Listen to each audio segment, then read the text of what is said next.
చొరబాటుదారులను అడ్డుకుందాం, 4 పెళ్లిళ్లు చేసుకోకుండా నిషేధం విధిస్తాం, అస్సాంలో ఉమ్మడి పౌర స్మృతి అమలు, గిరిజన ప్రాంతాలకు మినహాయింపునిస్తాం, ఎన్నికల సభల్లో కేంద్ర మంత్రి అమిత్ షా. ఇది చేయి తొందరగా, ఇది చేయి.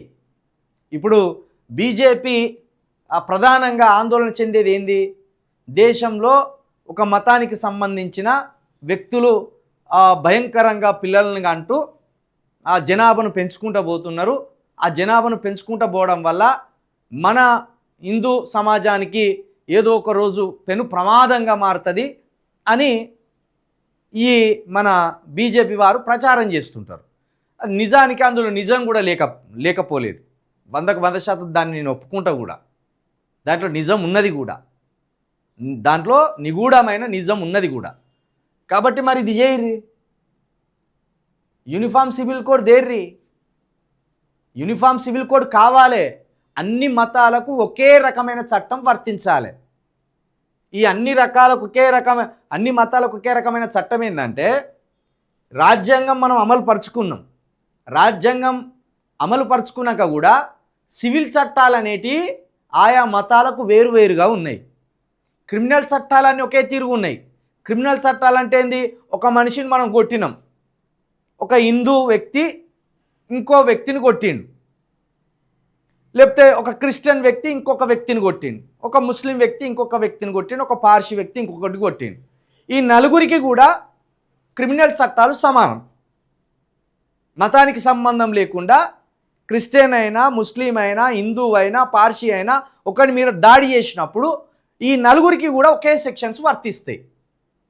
ఇది క్రిమినల్ చట్టాలు, ఇవి బరాబర్ ఉన్నాయి.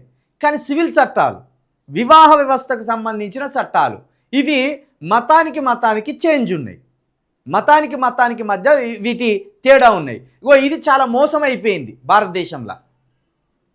ఇప్పుడు ఈ సివిల్ చట్టాలను మార్చవలసిన అవసరం ఉన్నది. హిందూ అంటారు కానీ వైష్ణవ ధర్మానికి సంబంధించి కావచ్చు, లేకపోతే శైవ ధర్మానికి సంబంధించి కావచ్చు, ఒకవేళ యూద ధర్మానికి సంబంధించి, క్రిస్టియానిటీ లేకముందు యూద ధర్మం ఉండే, దాన్ని ఇజ్రాయెల్ ధర్మం అంటారు, మోషే ధర్మం అంటారు.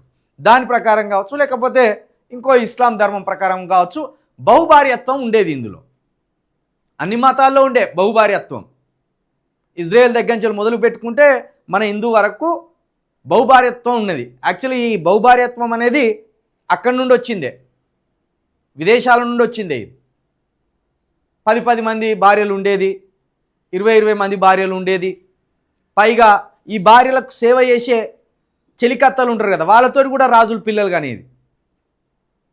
ఇదంతా చరిత్ర చదువుతా అంటే తెలుస్తుంది. అయితే ఇది కొంత ఆధునీకరణ చెందే కొద్దీ ఈ ఇజ్రాయెల్ మతం జూడాయిజంలో ఈ బహుభార్యత్వం తగ్గింది, ఒకటే పెళ్లి చేసుకుంటాను. హిందుత్వంలో ఈ బహుభార్యత్వం తగ్గింది, ఒకటే పెళ్ళి. కానీ అవతలి మతంలో మాత్రం 4 పెళ్లిలకు అవకాశం ఇచ్చిందిలే. దీని మీద మాట్లాడినందుకు నా మీద ఒక కేసు అయింది. ఏ బీజేపీ కూడా ఆదుకోలే నన్ను. నేను లేవనెత్తిన ప్రశ్న ఉలిక్కి పడేటట్టు చేసిన నేను. కానీ ఇది ఒక కేంద్ర మంత్రి గారి దగ్గరికి పోయింది. నా ప్రస్తావన పేరు చెప్పనిగా కేంద్ర మంత్రి గారి దగ్గరికి పోయింది, మన తెలంగాణలో ఉన్న కేంద్ర మంత్రి గారి దగ్గరికి. ప్రవీణ్ బీజేపీకి వ్యతిరేకం కదా, అందుకే మనము ఆయన పట్ల మనం స్పందించాం అని చేతులు ముడుచుకున్నారు. నేను ఎవరి కోసం మాట్లాడినా? మన కోసం మాట్లాడినా. కానీ ఆ రోజు బీజేపీ వాళ్ళు నా దగ్గర ఉన్న ఇన్ఫర్మేషన్ని కనుక గ్యాదర్ చేస్తే, తెలంగాణలో ఎవడెవడైతే ఇట్లా లవ్ జిహాదీల పేరిట అమ్మాయిలను వంచి, అమ్మాయిలను మభ్యపెట్టి పెళ్ళిళ్ళు చేసుకుంటానో ఇతర మతానికి సంబంధించిన వాళ్ళు, బీజేపీ ఏ మతాన్ని అయితే శత్రు మతంగా అనుకుంటుందో తెలంగాణలో సిట్రైట్ అవ్వాలి. నా దగ్గర ఉన్న ఇన్ఫర్మేషన్ తోటి తెలంగాణలో సిట్రైట్ అవ్వాలి. కానీ ఆ రోజు ఆ కేంద్ర మంత్రి గారు కావచ్చు, బీజేపీకి సంబంధించిన పెద్దలు కావచ్చు, ఎవరు కూడా కనీసం అందరూ అయ్యో ప్రవీణ్ అద్భుతంగా మాట్లాడిండు, ప్రవీణ్ అద్భుతంగా కొట్లాడతాను, మంచి ఆధారాలు తీసుకొస్తాను, అందరూ ఇట్లా అంటాను. నేను ఆఖరికి పోలీసు వాళ్ళని పట్టకపోతే కూడా షబ్బాష్ అన్నారు నన్ను. షబ్బాష్ భలే తీసినప్పో బయటికి అన్నారు.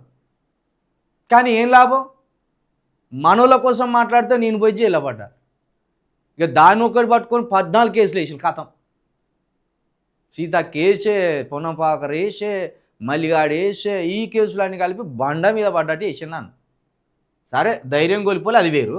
ఇక ఈ విషయానికి వస్తే, కాబట్టి ఈ 4 పెళ్ళిళ్ళు చేసుకోకుండా నిషేధిస్తామంటే ఎవరికి ఇది?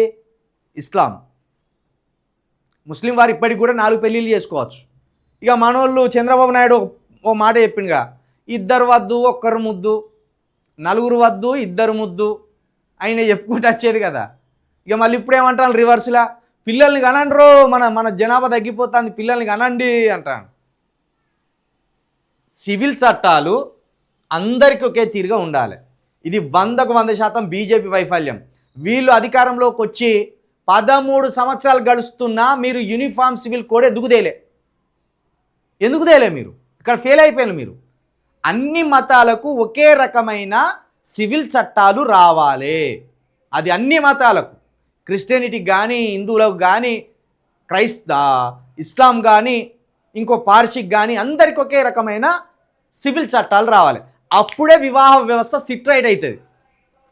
ఈ సమాజంలో, తెలంగాణ సమాజంలో గొప్పగా పేరు తెచ్చుకుంటున్న వాళ్ళు నలుగురు పెళ్ళాలను, 6 పెళ్ళాలను చేసుకున్నారు. బీజేపీ చెప్పే ఒక మతం ఎప్పుడైతే బీజేపీ ఈ మతం మనకు ప్రమాదం, ఈ మతం వ్యక్తులు మనకు ప్రమాదం అంటారుగా, స్టిల్ హైదరాబాదులోనే, తెలంగాణలోనే పేరు మోసిన వ్యక్తులు ఒక్కొక్కరికి 5-6 పెళ్ళాలు ఉన్నారు. ఒక్కొక్కడు డజన్ మంది పిల్లలుగా అన్నారు. వీళ్ళంతా సమాజంలో ఒకతే భార్య ఉన్నట్టుగా నటించుకుంటూ తిరుగుతాను. అది కాబట్టి ఈ యూనిఫామ్ సివిల్ కోడ్ రావాల్సిందే.